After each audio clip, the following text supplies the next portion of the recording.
വ്യത്യസ്ത റിപ്പോർട്ടുകൾ ലോകത്തിന്റെ കണ്ണ് തുറപ്പിക്കണം. ഭീകരരെ എങ്ങനെ സൃഷ്ടിച്ചെടുക്കുന്നു എന്ന് അവ പറഞ്ഞു തരുന്നു. ഒരു റിപ്പോർട്ട് ഹ്യൂമൻ റൈറ്റ്സ് വാച്ച് എന്ന മനുഷ്യാവകാശ സംഘടനയുടേതാണ്. ഇല്യൂഷൻ ഓഫ് ജസ്റ്റിസ് എന്നാണ് റിപ്പോർട്ടിന്റെ തലക്കെട്ട്. ഇരകളുമായും സമൂഹത്തിലെ പ്രമുഖരുമായും അഭിഭാഷകരുമായും ജഡ്ജിമാരുമായും ഉദ്യോഗസ്ഥന്മാരുമായും മറ്റും വിശദമായ അഭിമുഖങ്ങളും അന്വേഷണങ്ങളും നടത്തി തയ്യാറാക്കിയതാണ് 215 പേരുള്ള ബൃഹത്തായ റിപ്പോർട്ട്.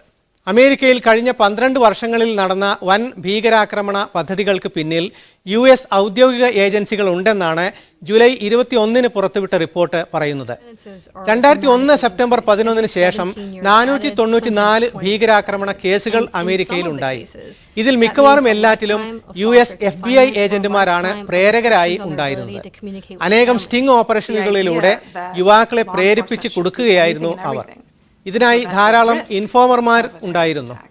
FBI എന്ന ഫെഡറൽ ബ്യൂറോ ഓഫ് ഇൻവെസ്റ്റിഗേഷൻ ചെയ്തു വരുന്ന പണിയുടെ ഒരു മാതൃക ഹ്യൂമൻ റൈറ്റ്സ് വാച്ച് വരച്ചു കാട്ടുന്നത് ഇങ്ങനെ: ഇൻഫോമർമാർ മുസ്ലിം പള്ളികളിലോ മറ്റ് കൂട്ടായ്മകളിലോ എത്തുന്നു. അവിടെ വൈകാരികമായി പെട്ടെന്ന് സ്വാധീനിക്കാവുന്നവരെ നോട്ടമിടുന്നു. സ്വന്തം നിലക്ക് ഒരിക്കലും ഭീകരപ്രവർത്തനത്തെപ്പറ്റി ചിന്തിക്കുക പോലും ചെയ്യാത്തവരെ ആണ് അവർ നോട്ടമിടുക. അവരെ വാക്കുകൊണ്ടും പണം കൊണ്ടും പ്രലോഭിപ്പിക്കുന്നു. അവർ കുറ്റകൃത്യത്തിന് മുതിരുമ്പോൾ പിടികൂടുന്നു. ഭീകരാക്രമണ ശ്രമം പരാജയപ്പെടുത്തിയതായി പ്രഖ്യാപിക്കുന്നു. 2008 15,000 ഇൻഫോമർമാരെ FBI ശമ്പളം കൊടുത്ത് നിയോഗിച്ചിരുന്നു എന്നും ഹ്യൂമൻ റൈറ്റ്സ് വാച്ച് ചൂണ്ടിക്കാട്ടുന്നു. 12 വർഷം കൊണ്ട് ഇങ്ങനെ 500ഓളം പേരെ സമുദായം നോക്കി തെരഞ്ഞുപിടിച്ച് ഭീകരപ്രവർത്തന കേസിൽ പെടുത്തി. കുറെ പേർ ശിക്ഷിക്കപ്പെട്ടു. ഇപ്പോൾ 15 ലക്ഷം പേരെ രഹസ്യ നിരീക്ഷണ പട്ടികയിൽ പെടുത്തിയിട്ടുമുണ്ട്. ഹ്യൂമൻ റൈറ്റ്സ് വാച്ചിന്റെ റിപ്പോർട്ടിൽ മനോവൈകല്യമുള്ളവരെ അടക്കം കെണിയിൽപ്പെടുത്തിയ കഥകളുണ്ട്. യഥാർത്ഥ ഭീകരതയുടെ കഥകൾ. RT ചാനലിലെ ലിൻസെ ഫ്രാൻസ് ഹ്യൂമൻ റൈറ്റ്സ് വാച്ചിലെ ആൻഡ്രിയ പ്രസോയുമായി റിപ്പോർട്ടിനെ പറ്റി നടത്തിയ അഭിമുഖം. US might be creating terrorists out of innocent people. We documented cases where the FBI will send an informant to, say, a mosque parking lot and encourage that informant to strike up conversations with people about subjects like jihad. Eventually to find people who maybe are interested in a conversation. And the informant might spend weeks or months developing a relationship with these people. Show that the government induced him to commit the crime, that he wasn't predisposed to commit it. But given some of these people's background, it's very hard for them to make that case, is it not? Right, so in a terrorism case, when you are looking at whether the defendant was predisposed to commit terrorism, what the government does is they introduce all sorts of evidence about കടുത്ത മനുഷ്യാവകാശ ലംഘനങ്ങളെപ്പറ്റി human rights വാച്ചിന്റെ ഈ report വിശദമായി പ്രതിപാദിക്കുന്നുണ്ട്. ഭീകരതയിൽ നിന്ന് ജനങ്ങളെ രക്ഷിക്കാനാണിത് എന്നാണ് സർക്കാർ പറഞ്ഞത്. പക്ഷേ രഹസ്യ ഏജന്റുമാരുടെ സമ്മർദ്ദവും പ്രലോഭനവും ഇല്ലായിരുന്നെങ്കിൽ ഇവർ ഭീകരവൃത്തിയുടെ അടുത്ത് പോലും ചെല്ലില്ലായിരുന്നു. ഹ്യൂമൻ റൈറ്റ്സ് വാച്ച് മാത്രമല്ല ഇത് അന്വേഷിച്ചത്. അൽ ജസീറയുടെ ഇൻവെസ്റ്റിഗേറ്റീവ് യൂണിറ്റ് സ്വന്തമായി അന്വേഷണം നടത്തി തയ്യാറാക്കിയ റിപ്പോർട്ടുമുണ്ട്. അതും ഇതേ കണ്ടെത്തലുകൾ സ്ഥിരീകരിക്കുന്നു. അന്വേഷണത്തെ ആധാരമാക്കി അൽ ജസീറ ഒരു ഡോക്യുമെന്ററി തയ്യാറാക്കിയിട്ടുണ്ട്. FBI-ക്ക് വേണ്ടി ശമ്പളം വാങ്ങി ജോലി ചെയ്ത 3 ഇൻഫോമർമാരെ കുറിച്ചാണ് ഫിലിം. ഇവരെ പോലെ മറ്റ് FBI രഹസ്യ ഒറ്റുകാരും പാവങ്ങളെ കെണിയിൽപ്പെടുത്തുകയായിരുന്നു. മുസ്ലിം വേഷമണിഞ്ഞ ഒറ്റുകാർ. അൽ ജസീറ 3 ഏജന്റുമാരെ പരിചയപ്പെടുത്തുന്നു: എലി അസാദ്, ക്രെയ്ഗ് മോണ്ടെഗ്, ഡാറൻ ഗ്രിഫിൻ. ഇത് അവരിൽ ഒരാൾ.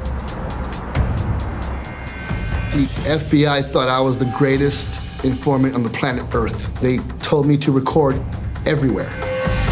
Al Jazeera's investigative unit takes you inside the shadowy world of FBI informants and counterterrorism operations.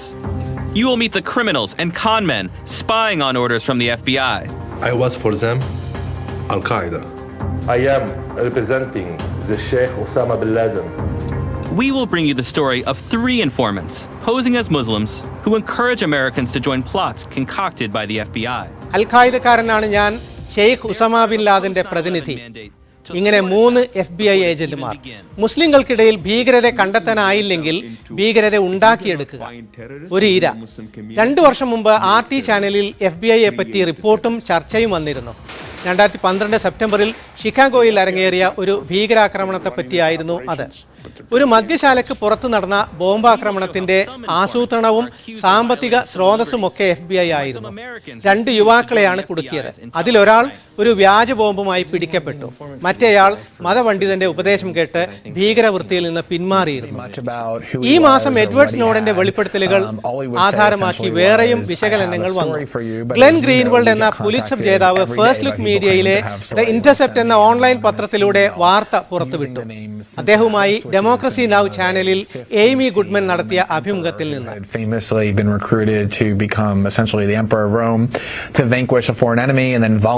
gave up power after he succeeded and was at the height of his power and said, I'm going back to my farm. യുഎസിലെ national security agency 5 പ്രമുഖ അമേരിക്കക്കാരെ രഹസ്യമായി നിരീക്ഷിച്ചതാണ് വിഷയം.